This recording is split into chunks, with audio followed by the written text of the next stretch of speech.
Okay, so we're going to be balancing our redox reactions by building half reactions. We've already done the rules for building half reactions. We just haven't put them together to make a net reaction.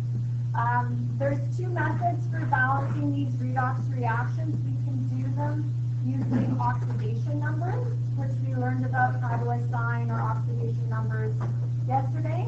I find that a little more complicated, or I guess easier to make mistakes than balancing by building the half reactions. So I'm going to show you both methods, and then you can kind of pick which method you like the best. So we've been making these half reactions already. Ooh, wrong thing. Well, making half reactions already. So given the following reactions, we've got ethanol, permanganate, and we make a couple products here, and we're asked to balance this reaction by making half reactions. So we're going to write an unbalanced chemical reaction for based on the available evidence. In many situations, this is usually provided. So first, we're going to split the reaction into the two most obvious halves. We could also do this by assigning oxidation numbers and figuring out which elements are changing their oxidation state. Kind of up to you, but to me, this one has some pretty obvious halves. This guy looks like it probably formed this guy. So this would be one of our half reactions that we would build. Well, it's not balanced, my friend. That's what we're doing. I can't see from that spot. Our other half reactions that we'll build will be these two.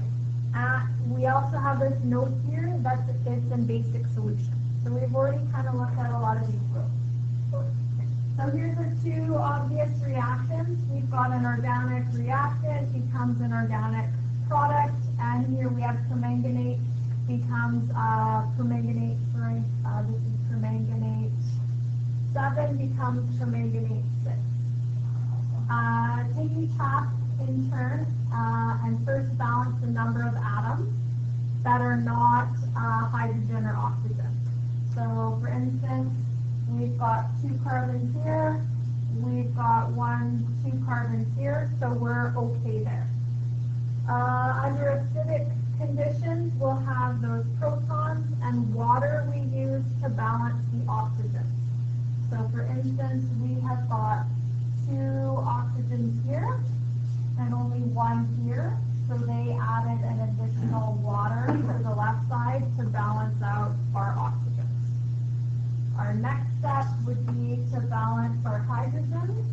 So we've got 6 and 8 hydrogens here, and 3 hydrogens here, so that's why they added the additional 5 hydrogens on the right side.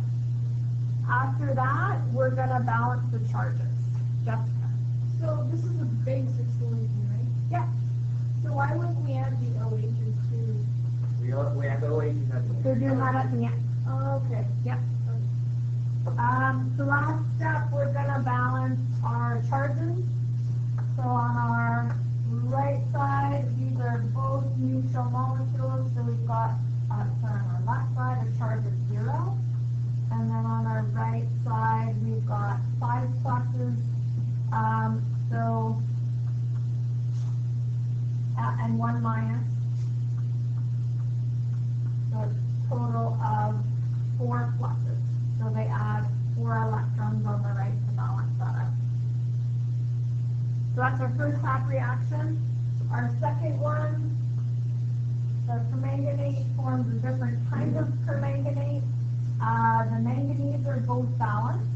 We've got 4 oxygens, so we don't need to add any waters. That means we don't need to balance any hydrogens. The last step is the electrons.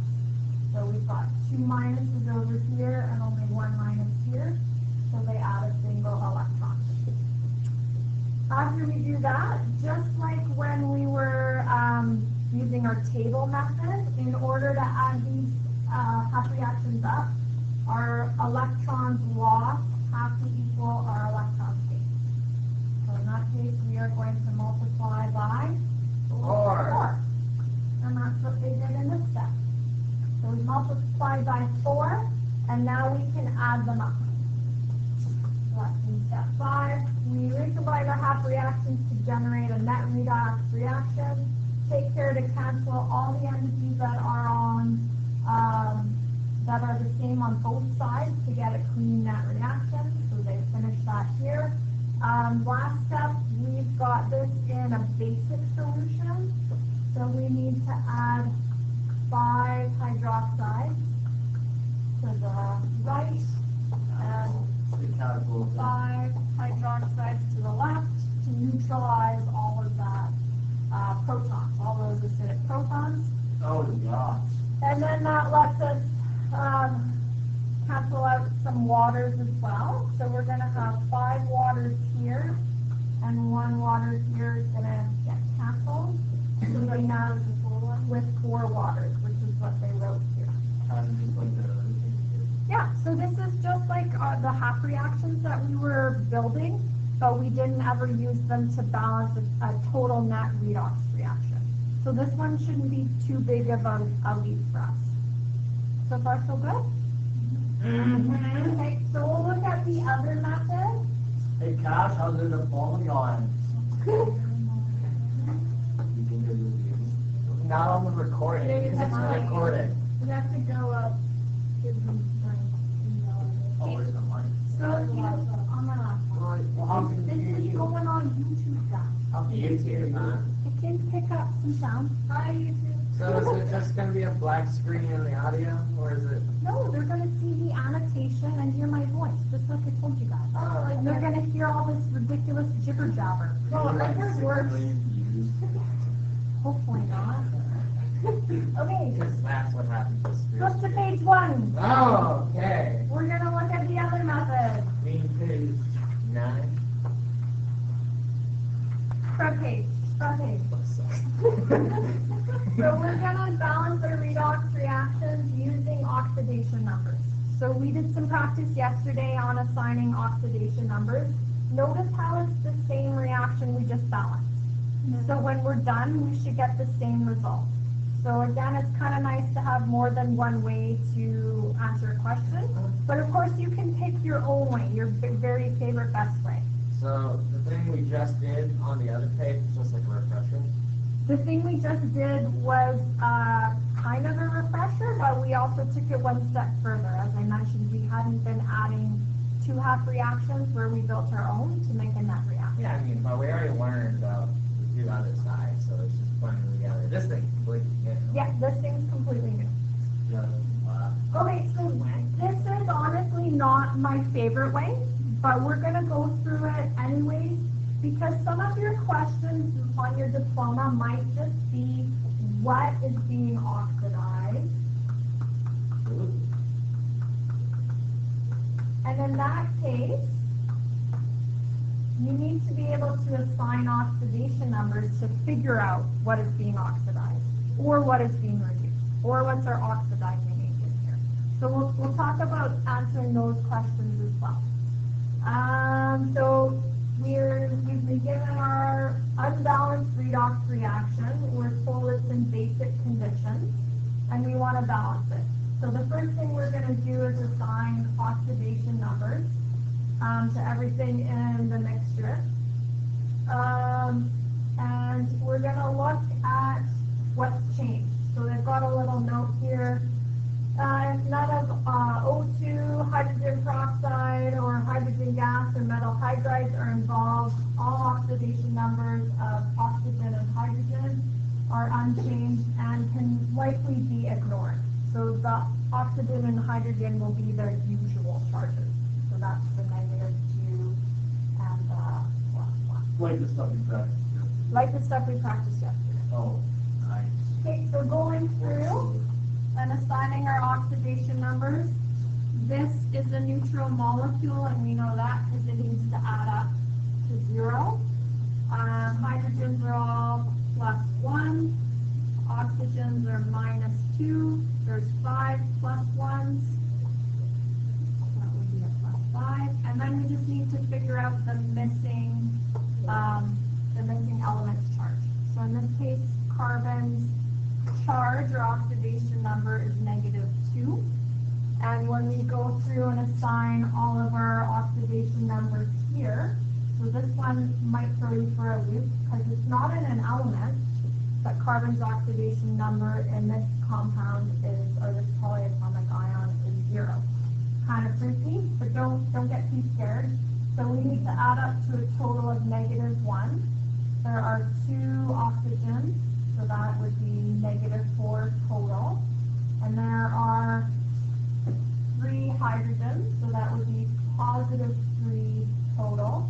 And adding that mass up, it works out to the charge that's shown there of -1, which is the charge that we want. So in that case, carbon can only be 0. It's got no other choice. So carbon's gone from a -2 to a 0. Assigning our oxidation states, we'll notice the manganese has gone from a +7 to a +6. So what has changed? If we've gone from -2 to 0, what's happened? Have we lost electrons? Got oxidized. It got oxidized. So we have lost electrons, we have been oxidized, and we've lost 2 electrons. Oh yeah, when you say carbon has oxidation number of -2, do you mean in total or individually? Individually. Okay. Yeah. What's lost to? Is that right? The C supplement. Yeah, it was 2 because it goes from -2 to 0. Yes, And, that's individually. Other one is only one. So going here, we are seeing, if we go from +7 to +6, we have gains. We've been reduced. So we're by 1 electron. So we gain 1 electron. So if we think about possible questions that we might see, what is being oxidized here? The species being oxidized would be? What's its name? What is that? 85. 2, 8, 5, H. Oh, don't tell me it's ethanol. Is ethanol? Oh my God, Riley! Species Favorite oxidized. thing. I am paying attention. This would be our species reduced. So you should be able to identify that. Even if you don't like balancing by this method and never want to use this method to balance, you should be able to assign oxidation numbers and decide what's being oxidized, what's being reduced.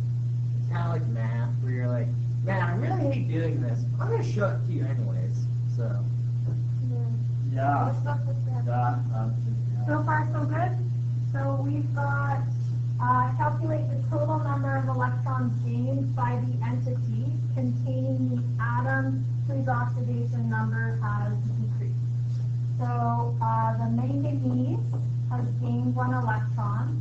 So for the whole compound, there's only 1 manganese. So the whole compound has gained 1 electron. Then we're going to calculate the total number of electrons lost by the entity containing the atom whose oxidation number has increased. This is our strongest reducing agent. So each carbon atom has lost 2 electrons. But notice how there's 2 carbons in ethanol. So for the whole entity, we have a loss of 4 electrons. And then we're going to balance that our electrons lost is equaling our electrons gained by multiplying. So that's why we multiply our permanganate by 4, and our balancing coefficient in front of our ethanol is 1. So this one almost works backwards from our half reaction. I'd rather use the other one. I would too. This confuses me to a point I didn't even know what you're I talking wonder how Victoria thinks about it. Okay, so our next step, we balance all remaining entities and charges by inspection. Balance what's obvious first, then balance the oxygens with water, the hydrogens with protons. If this is acidic, we're balanced. Since it's not, we add that hydroxide. So for instance, I would look at all of my non-oxygen hydrogen atoms. So we've got 2 carbons here, 2 carbons here, we're good. We've got 4 manganese here and only 1 here. So we would Balance. multiply this by 4. Exactly. Then I do my O accounting. We've got 1 and 4 times 4, 16. So 17 O's here. So 17 O's. And on our right side, we've got 2 plus 16. We have 18. So we would need to add 1 water here. And we do the same thing that we would do to balance our protons. So we've got 2 protons plus 5, 6 more. So that would be 8 protons here. And no protons, and then 3 here. So we would need 5 protons here. So if this was acidic, we would be done.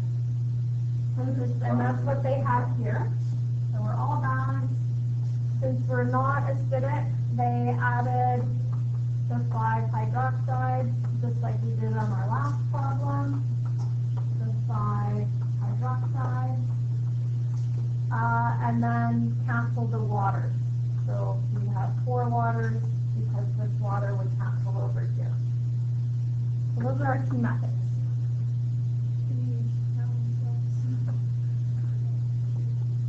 Really, yeah. Sure.